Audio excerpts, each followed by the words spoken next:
Téléphoner pour raconter ses vacances au cœur de Bangkok. Un simple coup de fil qui peut très vite coûter une fortune. Les touristes français rencontrés ce matin en Thaïlande sont bien conscients du risque.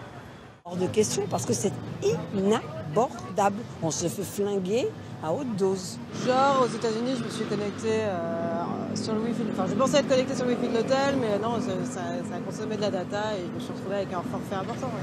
Combien ? 150, quelque chose comme ça. Des factures qui s'envolent et difficiles à prévoir.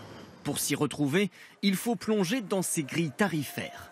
En fonction de votre opérateur, un appel depuis la Thaïlande, par exemple, peut vous coûter entre 1,20 € et 2,90 € la minute. Et jusqu'à 13,20 € pour 1 méga de données sur Internet. Le record revient à la Tunisie, jusqu'à 7,92 € la minute pour un appel vers la France et 16 € le méga de données. Et même en Europe, comme ce matin à Rome, les touristes français s'y perdent un peu.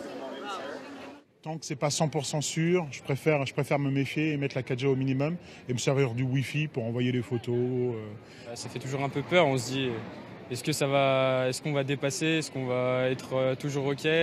Au sein de l'Union européenne, pourtant, aucun risque. Depuis un accord conclu il y a 1 an, les frais d'itinérance, le roaming, sont inclus dans le forfait.